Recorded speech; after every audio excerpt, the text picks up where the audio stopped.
तो चलिए शुरू करते हैं हम लोग। तो आज जो हम लोग बात करेंगे वो बात करेंगे revisiting rational numbers and their decimal expansion.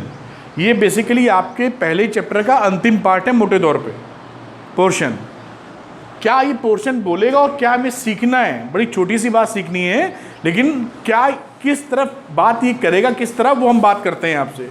देखिए हमारे पास जो रैशनल नंबर्स होते हैं ना, वो रैशनल नंबर किस तरीके से पहचानते हैं आप लोग। एक तो कहते हैं अगर हम उसको P बाई क्यू के फॉर्म में लिख लें, जहाँ P क्यू इंटीजर्स हैं और Q is not equal to 0, ठीक है। और सिंप्लीफाइड वर्जन में लिखना होगा तो P एंड Q कैसे होने चाहिए, को प्राइम्स, सिंपलेस्ट फॉर्म में। कुछ कट रहा है तो काट लो मतलब। अब दूसरा पहचान हमारी थी कि अगर ये अपॉन के फॉर्म में नहीं है, डेसिमल एक्सपेंशन के फॉर्म में, यानी 2.34 ऐसे लिखा हुआ है, तो कैसे पहचाने। तो इसे बोल देते हैं हम लोग समझने के लिए डेसिमल एक्सपेंशन के फॉर्म में अगर नंबर दिया है। हम एग्जाम्पल भी लिख दें, जैसे एग्जाम्पल के तौर पे आप कह सकते हैं 5/4, ये इसका एग्जाम्पल है ना। 5/4 एक रैशनल नंबर होता है, हमको मालूम है। अब अगर वो डेसिमल एक्सपेंशन के फॉर्म में दिया है तो कौन कौन से रैशनल नंबर कहलाते हैं। एक तो कहलाता है क्या, terminating decimal, terminating decimal expansion. मैं आपको थोड़ा प्रीव्यू पूरा बढ़िया से दे देता हूं। जैसे एग्जाम्पल के तौर पे क्या नंबर 1.25, ये देखिए डेसिमल एक्सपेंशन खत्म हो गया ना, टर्मिनेट हो गया डेसिमल, तो इसे बोलते हैं क्या, टर्मिनेटिंग डेसिमल। दूसरा होता है जो नॉन टर्मिनेटिंग हो, तो नॉन टर्मिनेटिंग बट रिपीटिंग, ये भी एक्सपेंशन क्या होते हैं, रैशनल नंबर्स। एग्जाम्पल के तौर पे 1 पॉइंट कुछ भी ले सकते हैं, 3.2323 और इस तरीके से 2323 रिपीट हो रहा है। यानी ये डेसिमल के बाद खत्म नहीं हो रहा है, नंबर चलता जा रहा है, लेकिन ये कुछ ना कुछ रिपीट होना चाहिए।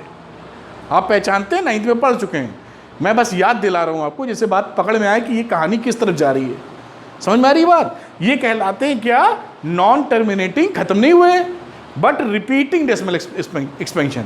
ये क्या, टर्मिनेटिंग, रेलगाड़ी नहीं चल रही यहाँ। ये दोनों क्या हैं, दोनों हमारे रैशनल नंबर हैं। और तीसरी वैरायटी आपने पढ़ी थी नॉन टर्मिनेटिंग नॉन रिपीटिंग, ये होते थे इर्रेशनल नंबर। ये इसके अंदर नहीं आएगा। ये क्या थे बेटा, non terminating non repeating irrational, जैसे 1.23412336, ये जैसे कि पाई की वैल्यू 3.14 डैश डैश लिखते हो, ये क्या है, इर्रेशनल नंबर। ये कहानी थी नंबरों की। अब हमें यहां सीखना क्या है, देखिए सीखना ये कि अगर हमें 5/4 दिया है तो इसको इस फॉर्म में हम बिना देखे कैसे बता सकते हैं इसको कि ये टर्मिनेटिंग डेसिमल है कि नॉन टर्मिनेटिंग डेसिमल है। फिर से एक बार, 5/4 लिखा हुआ है, दो एग्जाम्पल लेते हैं, एग्जाम्पल नंबर 1 और दूसरा ले लो एग्जाम्पल नंबर 2। देखिए समझिए मेरी बात, ये दोनों एग्जाम्पल लिए बेटा, एग्जाम्पल 5/4 को अगर हम डिवाइड करें, मतलब डिवाइड करें, क्यों डिवाइड करें हम लोग, क्योंकि हम चाहते हैं डेसिमल एक्सपेंशन की फॉर्म में रिप्रेजेंट करना, कोई मनाही थोड़ी है। तो हमने 5 को 4 से डिवाइड किया, आपको डिवाइड करना हमसे अच्छा आता है।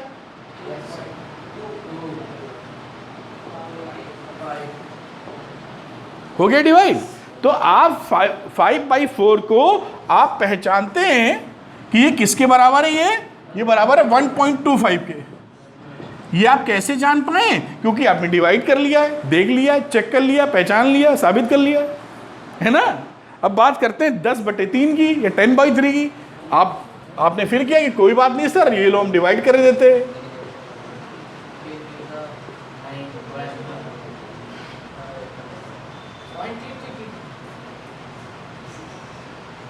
और आप देखेंगे कि ये ट्रेन चलती ही चली जाएगी, ठीक है। तो आपने जब इसको 10/3 को डिवाइड किया, तो डिवाइड करके आप पहचान गए कि ये वैल्यू किधर आ रही है, 3.33 यानी ये क्या है हमारा, ये है टर्मिनेटिंग डेसिमल, और ये क्या है हमारा, लेकिन है तो ये रैशनल नंबर ही, ये तो यही देख के पता चला था हमें। लेकिन ये बताने के लिए कि ये 5/4 को देख के डायरेक्ट अभी तक नहीं बता पा रहे थे, इसको डिवाइड करके पहचान पाए हमने डिवाइड किया, जो वैल्यू आई उससे पहचाना और कहा भाई ये टर्मिनेटिंग डेसिमल है। इसको डिवाइड किया, पहचाना 3.33, ये कैसा है, non terminating but repeating decimal, ये भी पहचान गए। ठीक है, अब ये क्या कह रहा है इस एक्सरसाइज में कि आपको एक्चुअली डिवाइड नहीं करना है, बिना डिवाइड किए ही बताना है कि 5/4 इधर है कि इधर है।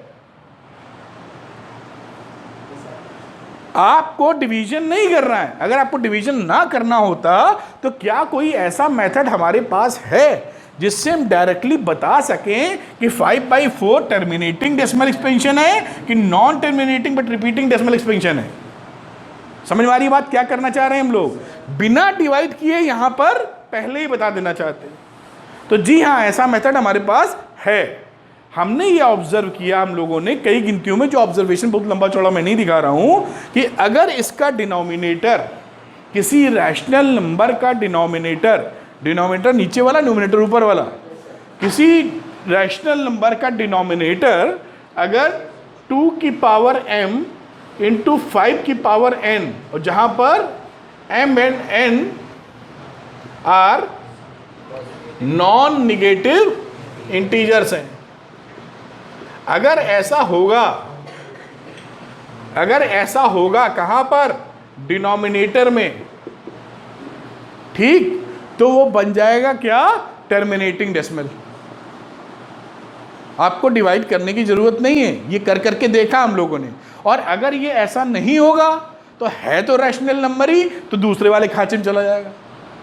भाई इन दोनों में से एक होना है, अगर पहला नहीं तो दूसरे ऑप्शन ही तो बचा। कुछ समझ पाए क्या पढ़ने जा रहे हैं, क्या समझने जा रहे हैं? बस यही है समझना हमको। अब इस केस में 5/4 में देखिए, 5/4 में 4 को लिख सकते हो 2 की पावर 2, और क्योंकि 5 नहीं है तो आप चाहो तो लिख सकते हो 5 की पावर 0, लिख सकते हो। क्या ये वही है जो बात की जा रही है? बिल्कुल। नॉन निगेटिव लिखा है, जीरो तो ले सकते हो, जीरो निगेटिव नहीं होता। Are you getting my point? ठीक है, तो ये इस फॉर्मेट की कहानी बन गई। यानी बिना डिवाइड किए हम बता सकते थे कि ये क्या है, टर्मिनेटिंग डेसिमल एक्सपेंशन। समझ में आ रही बात? यहां पे आ जाओ 3, तो ये 3 जो डिनोमिनेटर में, वो क्या ऐसा लिखा जा सकता है? आंसर है नहीं लिखा जा सकता। अगर नहीं लिखा जा सकता तो टर्मिनेटिंग डेसिमल एक्सपेंशन नहीं है। कहा है क्या है, non terminating but repeating decimal expansion. तो बिना डिवाइड किए आप पहचानना शुरू कर दिया आपने। जैसे मैं कुछ गिनतियां, समझ में आ रही बात क्या कह रहे हैं? यही एक्सरसाइज 30 में बस। जैसे मैं लिख दूं 3/16 और अभिषेक से पूछूं मैं, क्या ये रैशनल नंबर है? क्यों? क्या ये रैशनल नंबर है जी? नहीं सर। अरे क्यों नहीं है भाई रैशनल नंबर? मैंने तो जानबूझ के कंफ्यूज किया आपको। रैशनल नंबर क्यों है? हंसो नहीं। गुड, मैंने बेसिक चीज पूछ ली बस। ये रैशनल नंबर क्यों? क्योंकि P/Q के फॉर्म में and Q is not equal to K is equal to 0 के फॉर्म में रिप्रेजेंट किया जा सकता है। तो ये तो है ही नेचुरल नंबर, रैशनल नंबर। बात यहाँ रैशनल नंबर पहचानने की नहीं है, बात यहाँ रैशनल नंबर में ये पहचानने की है कि वो टर्मिनेटिंग डेसिमल एक्सपेंशन है कि non terminating but repeating decimal expansion है। अब रैशनल तो है ही, अब ये बताओ कि इस वाले में जाएगा टर्मिनेटिंग में कि नॉन टर्मिनेटिंग में? बताने दीजिए। टर्मिनेटिंग में। क्यों?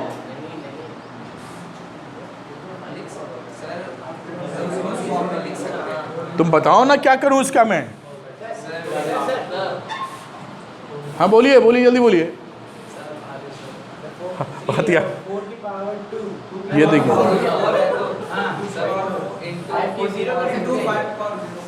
ठीक है, और आप चाहें तो 5 की पावर 0 भी लिख सकते हैं। तो ये क्या है, टर्मिनेटिंग डेसिमल। समझ में आई बात? तो ये बहुत आसान है। मेरा जो मैंने 10 मिनट तक आपको ऊंची आवाज में जो आपसे बात की, गला फाड़ के समझाने की, उसका उद्देश्य ये था कि इसमें क्या सीखना है ये आपके भेजे में घुस जाए। बाकी तो 1 मिनट का खेल है, लेकिन ये चीज हम करने क्या वाले हैं इसमें, तो हम ये करने वाले थे कि एक रैशनल नंबर को बिना डिवाइड किए पहचानने वाले थे कि वो टर्मिनेटिंग डेसिमल एक्सपेंशन में जाएगा कि non terminating but repeating decimal expansion में जाएगा। क्या रजनीश वो इसमें जा सकता है non terminating but non repeating? क्यों? क्योंकि वो रैशनल नंबर है, इसलिए नॉन रैशनल में क्यों जाएगा, मतलब इरैशनल में क्यों जाएगा? तो इसमें तो साहब वो हो ही नहीं सकता, होना ही नहीं दोनों में। क्या कनेक्ट कर पाए हैं? तो ये छापो, आगे बात करेंगे। अब क्वेश्चन जो हमारे सामने आएंगे ना, जो भी क्वेश्चन आएगा रैशनल के लिए, पहले हमें ये देख लेना होगा कि वो सिंपलेस्ट फॉर्म में लिखा है कि नहीं। नहीं लिखा है, कुछ कट रहा है तो काट देंगे। मतलब P/Q कैसे हो जाने चाहिए, को प्राइम टाइप के सिंपलेस्ट फॉर्म में। Then we apply this theorem. ठीक है, ये नहीं कि कुछ उसमें से कॉमन है वही अप्लाई करना शुरू कर दिया। तो वहां तो किसी को भी बना सकते हैं फिर, जैसे कि मजे के लिए थोड़ा कुछ भी आप कर सकते हैं। मतलब नीचे फैक्टर नहीं है तो नीचे ऊपर नीचे मल्टीप्लाई कर दीजिए उससे, यदि फैक्टर आ गया। समझ पाए? जैसे लिखा 10/3, अभी देखा था। अब किसी ने कहा सर ऐसा है, इसको ऐसे कर देते 10 × 1/3/2 × 2। अब हो गया ये डिनोमिनेटर। ये तो गूंचू है जो भी कर रहा है, समझ रहे हैं ना? तो ये सब तिकड़म नहीं, जो भी फॉर्म होना चाहिए। अगर कहीं लिखा है 10/5, 10/5 तो सीधे कट ही जाएगा। कुछ और ले लेते हैं जी। तो इसको काट के आप 1/2 लिखेंगे, then you apply this theorem. यहां अप्लाई नहीं करेंगे, यहां अप्लाई नहीं करेंगे। क्या समझ पा रहे हैं मेरी बात? ठीक। अब हम लोग सवाल की तरफ चलेंगे। पीछे बीच में सब कहानी लिखी है, वो कहानी हम लोग बातचीत के दौरान हैंडल कर चुके हैं। तो पहचानने के लिए 2m × 5n का फॉर्मेट चाहिए अपने को। अगर ये फॉर्मेट मिलेगा तो बेटा क्या हो जाएगा अंशिका? नहीं, रैशनल नंबर तो पहले से है वो। हारिया टर्मिनेटिंग डेसिमल एक्सपेंशन में जाएगा। और अगर ऐसा फॉर्मेट नहीं मिलेगा, very good, non terminating but repeating decimal expansion में जाएगा। बस यही करना है। अब देखो कितना आसान, इतना आसान कि आपसे गलती हो नहीं सकती। फिर भी हो जाए तो उसका कुछ नहीं किया जा सकता। ये आई अपनी एक्सरसाइज नंबर 1.4। दो कितना इजी। पहला है, पहला पार्ट इसका, पहले का पहला पार्ट है। ये बोल रहा है 13/3125। पूछ रहा है कि बिना लॉन्ग डिवीजन को परफॉर्म किए हुए आपको बताना है कि ये टर्मिनेटिंग डेसिमल एक्सपेंशन है कि नॉन टर्मिनेटिंग डेसिमल एक्सपेंशन है। तो कैसे पता कर सकते हैं आप? इसके फैक्टर बना लीजिए 3125 की। ये देखिए ऐसे लिखिए आप, 5 6 30। फिर क्या होता है? इस तरह से आप ये सब तो कर ही लेंगे। इस तरह से फैक्टर बनाते चले गए, 1 2 3 4 5।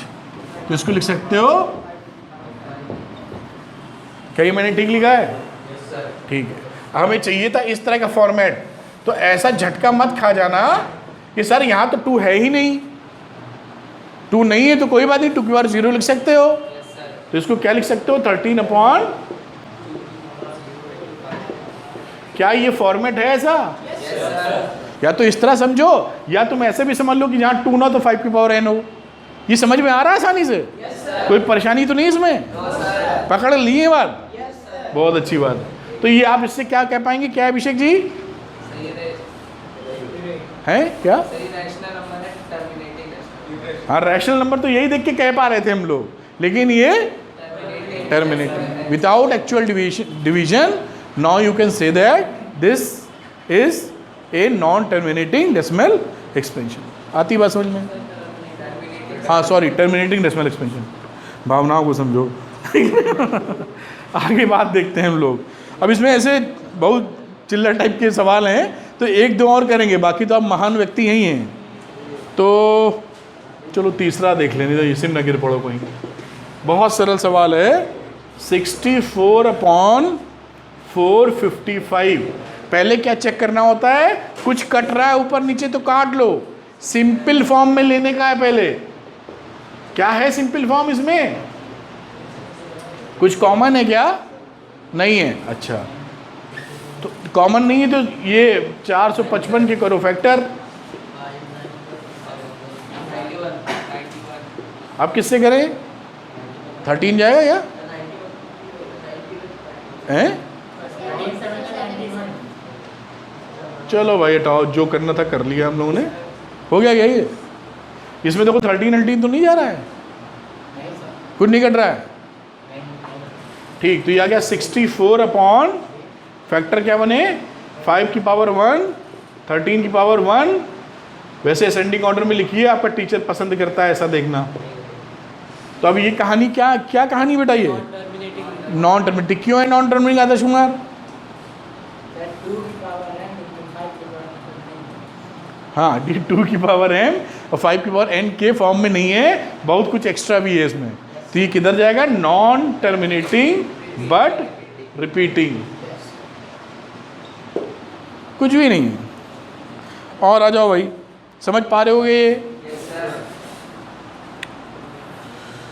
छठे नंबर का सवाल बिल्कुल बहुत ही 2 की पावर 3 इंटू 5 की पावर 2। क्या है ये आयुष? क्या है ये?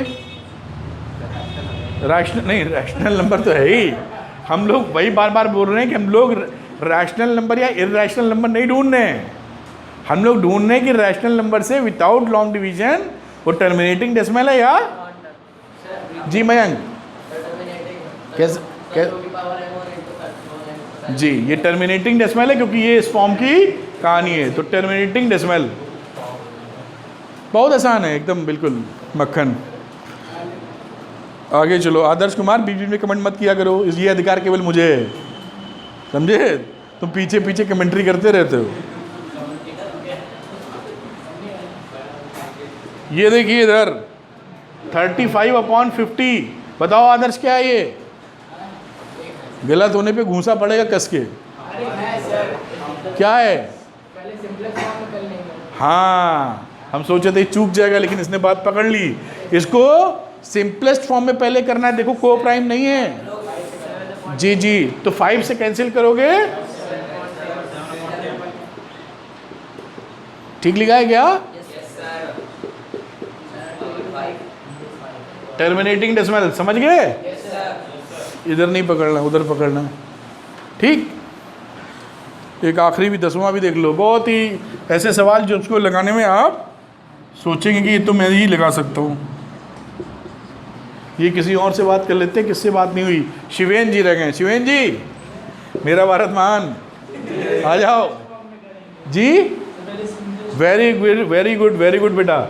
ये हमें रुक जाओ, बात करने दो उससे। सिंपलेस्ट फॉर्म में करेंगे। पहला हमारा काम क्या रहता है? सिंपलेस्ट फॉर्म में रिप्रेजेंट करना।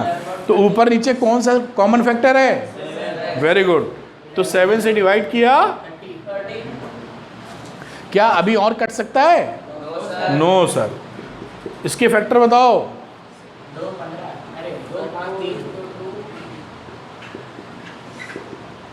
क्या ये ठीक लिखा है? चुप रहिएगा सब लोग। शिवेन क्या हुआ ये? Very good, non terminating but repeating. समझ गए आप लोग? कुछ है ही नहीं इसमें, है ना? देखो आराम से, कोई क्वेश्चन गलत ही नहीं हो सकता। आगे देखते हैं, पीछे भी 1-2 सवाल दिए हैं। तो फिर से एक बार हम लोग इस सेगमेंट की पढ़ाई में राजवर्धन क्या सीख रहे हैं? हम लोगों ने जो पढ़ाई की है, चर्चा की है, इसमें क्या सीखने का प्रयास चल रहा है?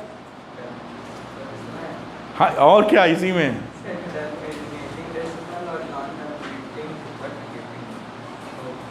नहीं, फाइंड करना। पूरी बात बताओ, पूरी बात कहें, क्योंकि वो ज़्यादा इंपॉर्टेंट था। नहीं आप समझ ही नहीं पाएंगे, इसमें पढ़ा गया हमने। आप बताएंगे? विदाउट डिवीजन बताना है कि वो टर्मिनेटिंग और या non terminating but repeating. Decimal expansion है कि, वेरी गुड, यही पढ़ रहे हैं हम लोग, इसको पकड़ना ज़रूरी है बेटा। अगर नहीं पकड़ेंगे तो फिर टॉपिक समझिए नहीं क्या पढ़ा हमने इसमें, है ना, समझ गए ना। रैशनल नंबर तो है ही पहले से, रैशनल नंबर को विदाउट लॉन्ग डिवीजन यानी बिना डिवाइड किए हुए हम ये पता करने की कोशिश कर रहे हैं कि वो टर्मिनेटिंग डेसिमल में आएगा या नॉन टर्मिनेटिंग बट रिपीटिंग में आएगा। नॉन टर्मिनेटिंग नॉन रिपीटिंग में तो हो ही नहीं सकता क्योंकि रैशनल नंबर है, वहाँ तो इरैशनल जाते हैं। ठीक है, चलिए आगे देखते हैं। क्वेश्चन नंबर कौन सा है ये, क्वेश्चन क्या लिखा, ये तो सेकंड का पार्ट है, ये हम लोग नहीं करेंगे इसको क्योंकि कारण क्या है कि डिवाइड करके लिखना है, वो तो आप घर में करते रहेंगे प्यार से। एनीवे पढ़ लेते हैं एक बार। आदर्श ये क्वेश्चन नंबर 2 क्या है, write down the decimal expansion of those rational numbers in question number 1 जो भी किया है कई सारे पार्ट में, उसमें जो रैशनल नंबर्स थे उसके डेसिमल एक्सपेंशन लिखने हैं, तो डिवाइड करके लिख लीजिएगा। वो कुछ डिवाइड करना क्या सिखाएंगे हम आपको, है ना। तो जो रैशनल नंबर थे टर्मिनेटिंग डेसिमल उसको डिवाइड करके लिख देना, वो लिख देंगे आप। क्वेश्चन नंबर 3 पे आते हैं। क्यों रजनीश, लिखा the following real numbers have decimal expansion as given below, in each case decide whether they are rational और नॉट। पहले बताना है कि वो रैशनल है कि नहीं, जिसका नाम लूँगा वही डिस्कशन में शामिल होगा। इफ़ दे आर रैशनल, अगर वो रैशनल हैं तो उनको end of the form P by Q what can you say about the prime factors of Q, P upon Q के फॉर्म में लिखने का है। तो पहला वाला देखिए 4 3.12345 चुप रहिएगा, पूछता हूँ ये क्या बोल रहा है।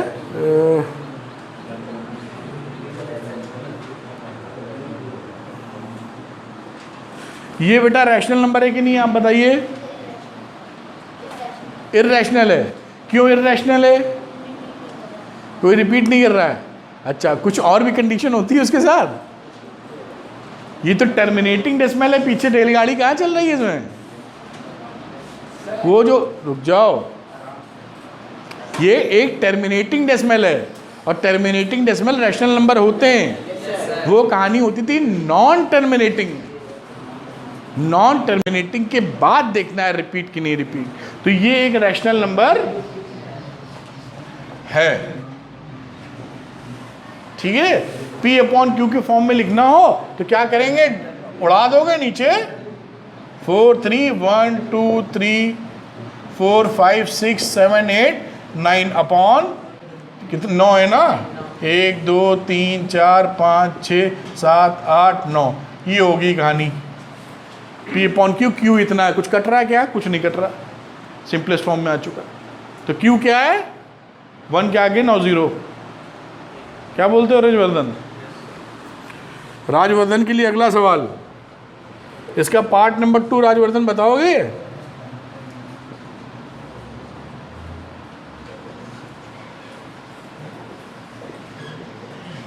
क्या है बेटा ये, इररैशनल है, क्यों,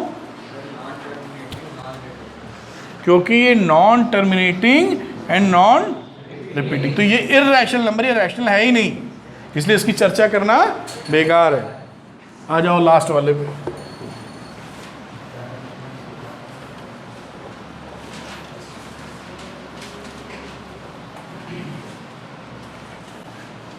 लास्ट वाली जो कहानी है ये लिखा है इस तरीके से, जिसका नाम लूंगा वही बोलेगा। 443.123456789 जहाँ तक, और ऐसे लगा हुआ है। हाँ मयंक, मयंक ये जो लगा इसे क्या बोलते हैं,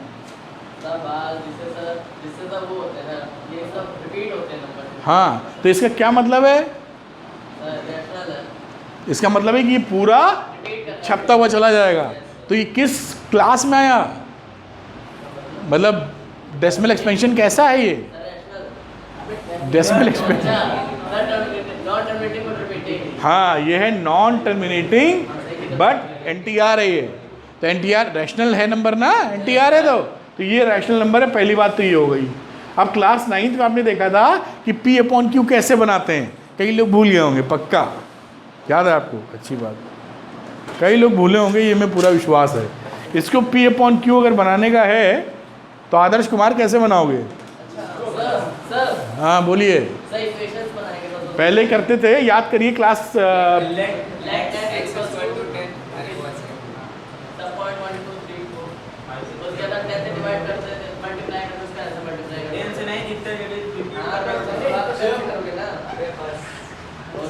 ये थी कहानी एक्स करके, फिर जितना रिपीटिशन पीरियड जितना रिपीट होता था 1 के आगे उतना 0 लगा के मल्टीप्लाई कर देना था इसको।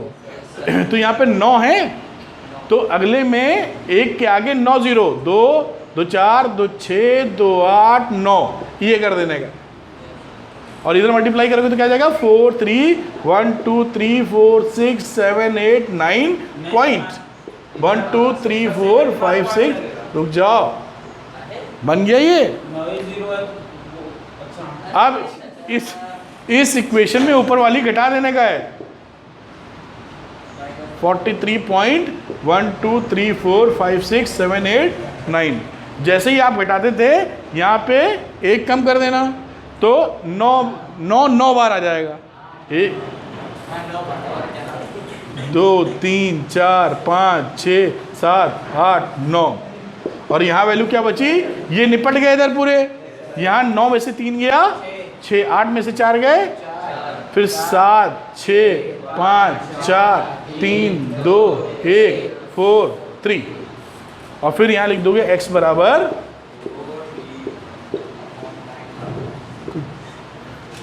अपॉन 4 5 6 7 8 9, ये आंसर है। क्यू के बारे में बोलना है तो क्यू ये है, इस तरह से कन्वर्ट करते थे क्लास 9 में, उम्मीद है याद आ गया होगा, और अब भी याद नहीं आया है तो भगवान जाने क्या होने वाला है ना। समझ में आई बात करनी क्या है, ये एक्सरसाइज खत्म हो गया। देखिए कितनी आसान, नहीं अभी हम लोग एक टर्न पे इसके मजबूत वाले सवाल लगाएंगे, अभी थोड़े अच्छे सवाल जो आपको लेके जाएंगे। आज भी 1 2 हम लोग लगा सकते हैं, अभी लगाते हैं। ये समझ में आई कहानी, कर लोगे ना, बहुत अच्छी बात। अब देखिए ऐसे क्वेश्चन भी एग्जामिनेशन में काफ़ी आते हैं। इसमें लिखा find the largest number which divides 245 and 1037 leaving remainder 5 in each case. जब भी आपको लार्जेस्ट नंबर की बात की जाए 2 नंबर 3 नंबर में, तो आप समझ जाइएगा SCF निकालने की बात की जा रही है। SCF का फुल फॉर्म सब जानते ही हैं, हाईएस्ट कॉमन फैक्टर। अभी कह रहा है कि 5 रिमाइंडर बचना चाहिए, 5 बचना चाहिए, तो हम ये 5 दोनों में घटा देते हैं, ठीक है। तो जो गिनती बचेगी उसका SCF निकाल लेंगे, जब डिवाइड करने देंगे तो 5 रिमाइंडर दे देगा। क्या समझ पाए? तो हम लोग क्या करेंगे, 245 में जो रिमाइंडर बच रहा था 5 उसको घटा दीजिए 240। इसी तरह 1037 में जो रिमाइंडर बच रहा था उसको घटा दीजिए।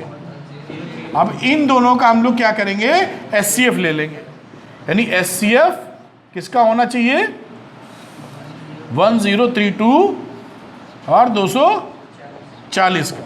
इसका जो SCF निकलेगा वही हाईएस्ट नंबर मिलेगा जो दोनों को डिवाइड करे, रिमाइंडर 5 मिल जाए। रिमाइंडर 5 क्यों मिलेगा, क्योंकि 5 हमने घटा रखा है, तो डिवाइड कर देगा 5 एक्स्ट्रा, ठीक। अब SCF निकालने का प्रोसेस जब तक ना बोला जाए तब तक हम लोग प्राइम फैक्टराइजेशन मेथड वाला करेंगे, फैक्टर करके जैसे करते हैं। तो इसके फैक्टर कर लीजिए 240 के,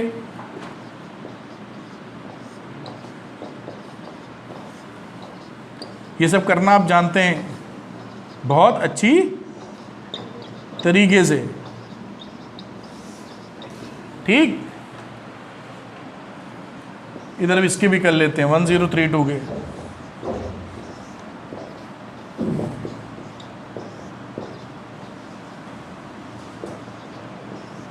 ये देखिए करते चले जाइए,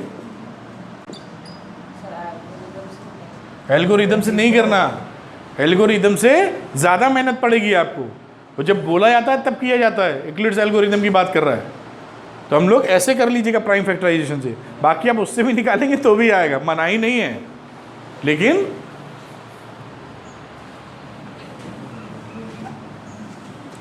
यहाँ पे हमें लगता है एल्गोरिदम वाला जल्दी निकल आएगा, है ना। एनीवे हम लोग इधर निकाल लेते हैं अभी। ये कितने से जा रहा है, फिर किसी से नहीं जा रहा, फिर हैं, हाँ 43 से तो जाएगा ही। तो क्या फैक्टर बना, 240 के बने 2 की पावर 1 2 3 4 इंटू 3 की पावर 1 इंटू 5 की पावर 1, फिर ये बना 1032, 2 की पावर 1 2 3 और 3 की पावर 1 और 43 की 1। जब आप SCF निकालते हो तो लोवेस्ट पावर देखते हैं किसकी, कॉमन फैक्टर्स की। तो SCF क्या हो गया इन दोनों का, लोवेस्ट पावर ऑफ कॉमन। तो कॉमन 2 है तो 2 की पावर हुआ 3 लोवेस्ट पावर, 3 की पावर 1, और ये तो कॉमन था ही नहीं। तो इसका आंसर क्या हुआ, 8 इंटू 24। क्या बोलते हो, SCF निकालते हुए lowest power of common factors 24। अब देखिए 24 को अगर 245 को देखिए 24 से आप डिवाइड करिए तो कितना जाएगा, 10 बार ले जाओ 240 हो जाएगा, 5 बचा रिमाइंडर बचा 1037 ले लो, इसको 24 से डिवाइड कर दो तो कितनी बार ले जाएं,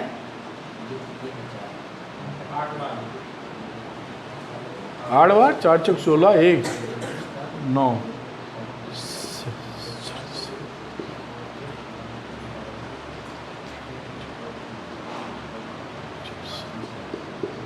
ये देखिए 5 इसमें रिमाइंडर, 5 इसमें रिमाइंडर, और 24 से बड़ा डिजिट आप नहीं ला पाएंगे जो इसको डिवाइड करके 5 रिमाइंडर देता है। ये वेरीफाई भी कर लिया हम लोगों ने। वेरीफाई एग्जाम में करने की ज़रूरत नहीं है, आप रफ में कर सकते हैं कि मुझसे गलती तो नहीं हो गई। समझ पाए क्या हुआ इसमें। तो ऐसे सवाल भी एग्जामिनेशन में मिलेंगे जो आपको आने चाहिए, नोट कर लीजिए।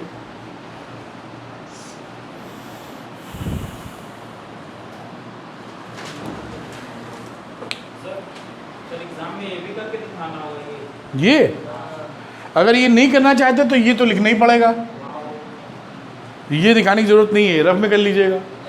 अगर आप दिखा रहे हैं तो भी गड़बड़ी नहीं है, ये फैक्टर उसको चाहिए तो या तो फैक्टर वाला कर लो, या यूक्लिड्स एल्गोरिदम यहाँ पे सरल पड़ रही थी तो वो भी लगा सकते हो। याद है ना क्या करते हैं उसमें, SCF निकालना था तो 1032 लिखते, 240 से डिवाइड करते तो 240 इंटू कितना होता, 4 बार प्लस 72। अब अगले में जाते आप तो लिखते 240 72 इंटू 3 प्लस 24। अब अगले में जाते तो 72 इज इक्वल टू 24 3 प्लस 0, और ये 24 SCF आ गया। ठीक है, बाकी इस तरह तो निकाल ही सकते हो। तो ये नोट करो, अगला सवाल देखते हैं। नोट हो गया शायद। अब देखिए इसमें क्या है ना, इसमें बोला था कि दोनों में रिमाइंडर सेम बचे। अब अगला ऐसा सवाल आ सकता है क्योंकि दोनों में अलग अलग रिमाइंडर बचे, कौन सी बड़ी बात है। जैसे अब ये क्वेश्चन देखिए, उस क्वेश्चन में इतना फर्क है कि इसमें रिमाइंडर दोनों के अलग अलग हैं। लिखा find the largest number which divides 129 and 545 leaving remainders 3 and 5 respectively. तो क्या हुआ, 129 में 3 घटा देना, 126, और 545 में 5 घटा देना। अब इन दोनों का SCF ले लेना, खेल खत्म। SCF नहीं निकाल रहे हैं हम लोग, कोई भी लिख लो, चलो निकाल लेना, आंसर आ जाएगा। SCF कैसे निकालना हम देख ही चुके हैं। ठीक, इसका आंसर आएगा 18। तो निकाल के चेक करना आ रहा है कि नहीं आ रहा है। You will get the answer 18। ऐसा भी क्वेश्चन आ सकता है कि find the lowest number which are divisible by इतना। लोएस्ट नंबर वाला नहीं आएगा, हाईएस्ट वाला आएगा, चिंता ना करो। लोएस्ट तो फिर हाँ ठीक है। वो एलसीएम वाले सवाल दूसरे टाइप से बनते हैं, वो भी करेंगे हम लोग, ठीक है। तो हाईएस्ट वाला आता है, ये बैंकिंग में भी आता है। कई लोग बैंकिंग एग्जाम देते हैं, पीओ का आपने देखा होगा जो भी, उसमें भी ऐसे सवाल आते हैं। सुना है कुछ बैंकिंग सिस्टम? अच्छा, अब मान लीजिए 3 नंबर आ जाए यहाँ, अब मान लीजिए 3 गिनतियाँ आ जाएँ, तो 3 गिनती में करने का तरीका क्या है? लिखा है find the largest number that will divide 398, 436, 542, leaving remainder 7 इसके अंदर, 11 इसके अंदर और 15 इसके अंदर। तो तीनों में से घटा लो, 398 में 7 घटा लो। क्यों रजनीश? तो 398 में 7 आपने घटाया 391, 436 में 11 घटाया 420, 542 में 15 घटाया 5। अब इसका जो एचसीएफ होगा वही आंसर होगा। एचसीएफ ऑफ नॉर्मली सबसे पहले छोटा नंबर लिखते हैं, वैसे तो आप कुछ भी लिखोगे मतलब वही रहता है। अब इसका एचसीएफ जो निकालोगे वो आंसर आ जाएगा। एचसीएफ निकालने का तरीका तीनों को फैक्टराइज करना। एचसीएफ निकाल पाओगे इन तीनों का? श्योर हो? प्राइम फैक्टराइजेशन कर देना, उसके बाद तीनों में जो कॉमन है उसका लोएस्ट पावर ले लेना आप। हाँ 391 का फैक्टर तो देखो किससे डिवाइड हो रहा है? 17 से हो रहा बता रहे हैं, तो हो जाने तो 17 से। 17 से कितनी बार जाएगा? 6।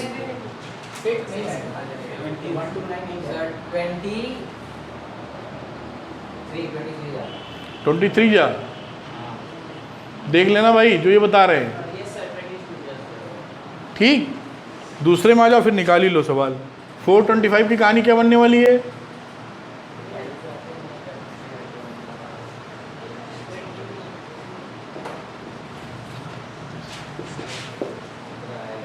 तीसरा 527 की क्या बनने वाली है?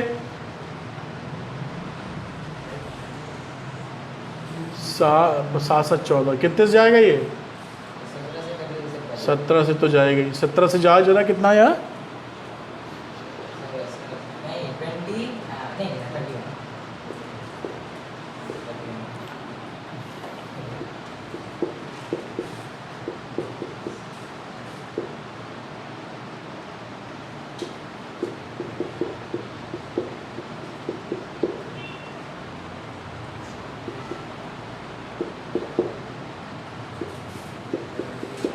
हो गया।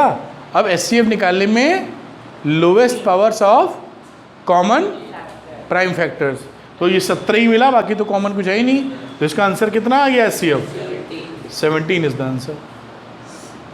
देखो